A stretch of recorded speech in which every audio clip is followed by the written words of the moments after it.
Imagine walking into your brother's $2 million wedding reception, only to be placed beside the kitchen door. That's where they put me. Richard Malone, the man who'd just secured their empire a $30 million contract. I didn't protest. I lifted my phone. One call, and their future vanished like steam off the roast beef plate slipping past my seat.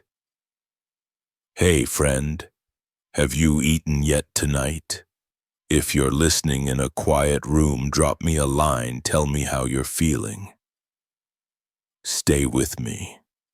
In the next few minutes, you'll discover how silent resolve can rattle walls higher than 50 feet and wider than a country mile. Let's begin.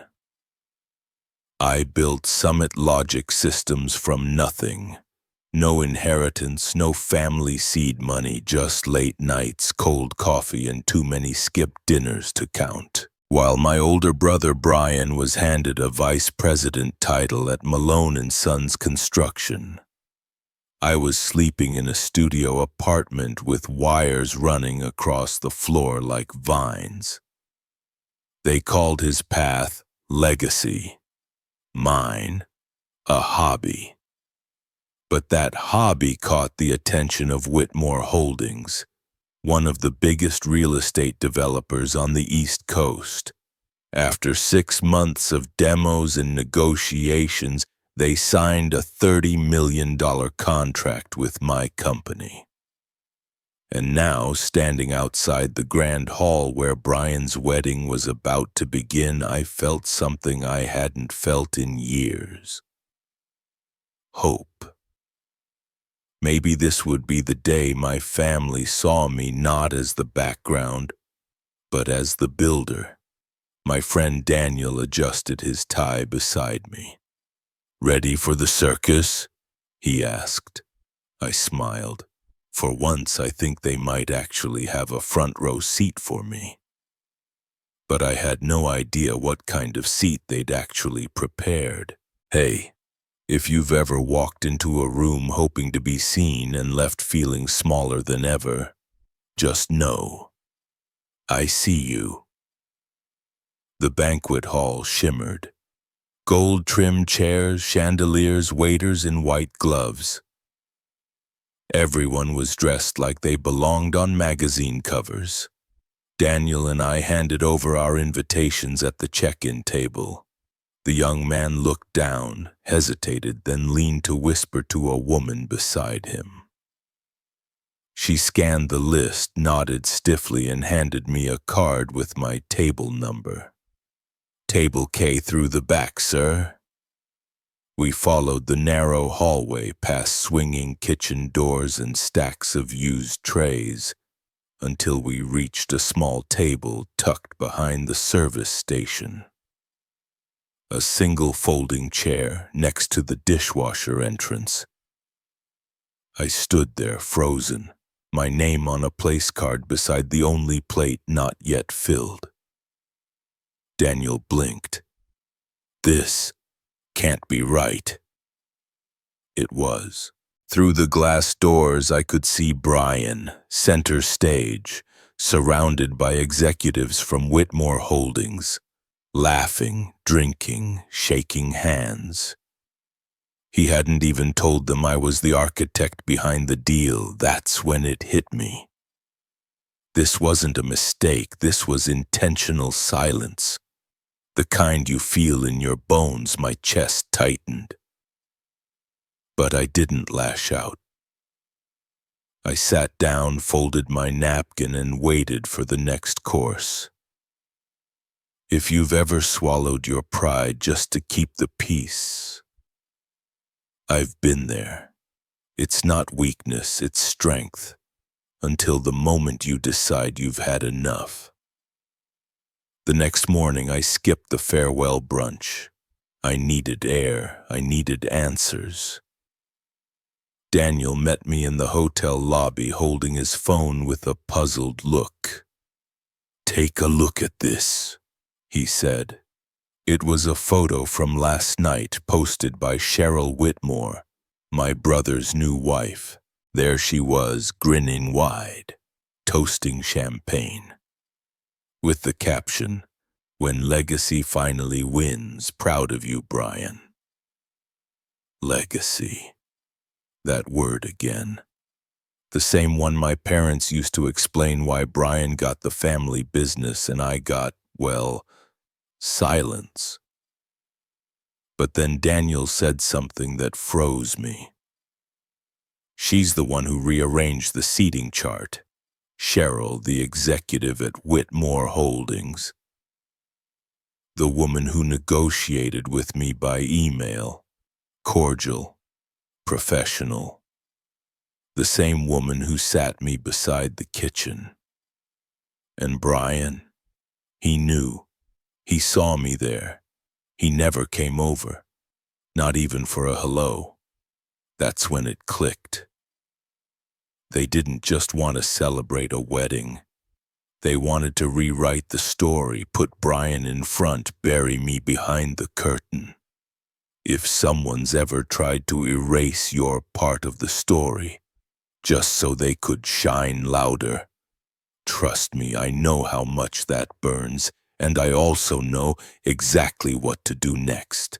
I didn't shout. I didn't send an angry email. I waited. 2 days after the wedding, I called a quiet meeting with my board and legal team.